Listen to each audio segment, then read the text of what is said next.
Avec moi, Bernard Thévenet, qui aujourd'hui à Salins-les-Bains présente une édition du Critérium du Dauphiné libéré, je vais y arriver. C'est la 75e édition et en plus une arrivée cette année dans le Jura. Oui, oui, une arrivée à Salins parce que le président du Jura, Clément Pernaut, avec qui j'entretiens de bons rapports depuis pas mal de temps, m'avait dit: Ah, mais il faudra faire venir le Critérium du Dauphiné dans le Jura. C'est vrai que nous étions déjà venus, mais c'est dans les années 70. On n'était pas revenus depuis 74.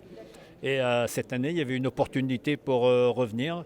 Donc on est très heureux de venir à Salins parce que ça va nous permettre d'offrir un beau spectacle aux spectateurs puisque le Critérium passera deux fois dans la ville de Salins avant l'arrivée. Donc il y aura trois passages. Alors le Dauphiné reste une grande course, hein, comme le Paris-Nice, avant le Tour de France. Ça permet aux équipes, on va dire, de s'entraîner, de faire voir un peu les muscles. Bah, ça, oui, enfin, déjà c'est un bon trait dans le palmarès, hein. On a vu l'année dernière la bagarre qu'il y avait avec Roglic pour qu'il puisse enfin gagner une course en France parce que oui, le pauvre ne réussissait pas souvent, il a souvent été victime de chutes. Et puis il y a des grands noms au palmarès du Critérium du Dauphiné et on peut dire qu'il y a à peu près 80% des coureurs qui sont dans le Dauphiné et qui seront dans le Tour de France.